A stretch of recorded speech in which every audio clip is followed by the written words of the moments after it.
Une moisson abondante des centaines de personnes qui se donnent au Seigneur Jésus-Christ en cette première soirée de la Journée internationale d'évangélisation. À travers le message, Dieu a prouvé son amour dans le passé et continue de le faire encore aujourd'hui. Le pasteur Mamadou Philippe Karambiri a amené l'assistance à comprendre que Dieu est authentique, réel et qu'en dehors de lui, il n'y en a point d'autre qui sauve. Je suis l'Éternel et il n'y en a point d'autre. Or moi, il n'y a point de Dieu.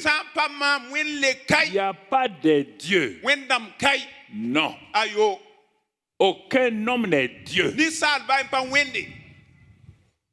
Vous entendez? Aucun homme mortel ne peut être Dieu. Il n'y a point d'autre Dieu que moi. Je suis le seul Dieu juste et qui sauve. Parlant du salut, il a souligné que c'est un terme qui renferme plusieurs aspects. En grec, ça veut dire sozo. Un, il sauve l'âme. Deux, il guérit le corps. Trois, il libère les gens de la malédiction. 4. Donc, il rend prospère. Tu vois, toutes ces choses-là. Il dit c'est lui seul qui fait ça. Or, ce salut ne sera jamais le partage de ceux qui défient Dieu. Au contraire, dira-t-il, ils vont se retrouver dans des adversités sans pareil.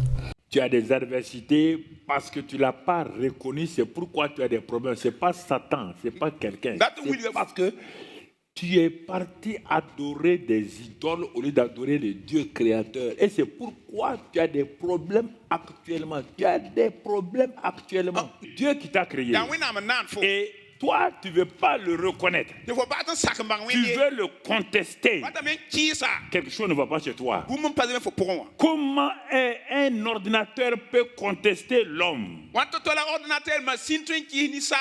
Comment un téléphone peut contester l'homme? Quand l'homme l'a le téléphone de compter, l'homme jette le téléphone est cassé. Comment toi, un être humain dont la vie ne peut pas dépasser 100 ans, tu peux contester le Dieu qui n'a ni commencement ni fin et qui ce soir-là se tient ici à Koudougou avec moi. Ce soir, je vais te parler. Il faut prendre au sérieux ta vie. C'est pourquoi chaque jour, les gens meurent et vont. Ils meurent et vont.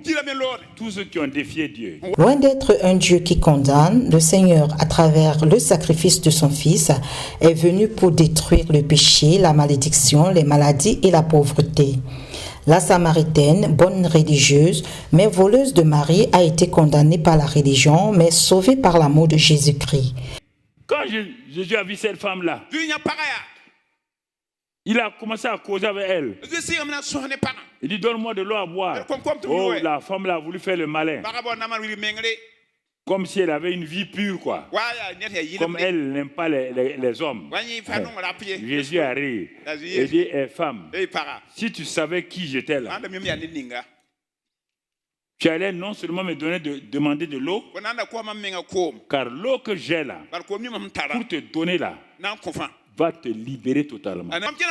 Nous adorons sur les montagnes, mais ma vie n'est pas changée. Toi, tu viens, tu ne me connais même pas.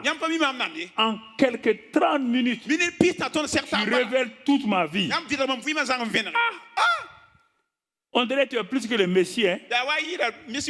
Si le Messie vient, il ne va pas faire mieux que toi. Jésus dit à la femme là, c'est moi le Messie.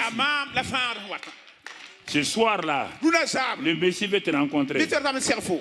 Ce soir-là, le Messie veut te changer. Ce soir-là, il est présent ici maintenant. Tout comme elle, Zachée le riche mais corrompu est passé par les mailles de l'amour de Jésus. Et que dire de la femme à la perte de sang depuis 12 ans, des lépreux et du fou de Gadara? Dieu dira l'orateur, cherche juste des croyants qui croient à ce qu'il est et ce qu'il fait. Si Israël a été mordu par des serpents à cause de sa désobéissance et que son salut se trouvait sur le fait de lever les yeux sur le serpent d'airain conçu par Moïse, le pasteur Karambiri dira qu'aujourd'hui ce serpent a été remplacé par la croix et quiconque croit à la puissance de la croix sera sauvé, guéri, béni et riche. Jésus est sorti avec quelque chose que personne n'attendait. Quand il est parti au ciel, il est ressuscité, il est descendu. Il dit par ma résurrection, je vais justifier l'humanité. Voici un pécheur chronique. Viens là, pécheur chronique. Quand il est venu comme à la réunion ce soir-là, il est venu comme pécheur, sans espérance. Mais il a crié, il a regardé la croix, il a entendu que Jésus est mort pour lui. Le prédicateur a dit, il est mort pour toi. Il a pris tes péchés, il est ressuscité. Maintenant, tu crois ça? Il a dit, oui, je crois. Qu'est-ce qui se passe? Je te montre ça. Regarde maintenant. Voilà. Ça, c'est le chrétien. Un enseignement qui a été suivi par un moment de prière pour les malades. J'ai trouvé que tout est descendu. Je ne sens plus rien. Tout est descendu. Je remercie Dieu pour ça. Ce soir, il y a une de mes oreilles qui n'entendait pas. Mais après la prière, j'entends maintenant. Souvent, il va répéter. Mets le micro à sa bouche. Madame, il faut vous venir votre tournée. Gloire à Dieu. Gloire à Dieu. C'est par ces témoignages que s'est refermée cette première soirée d'évangélisation.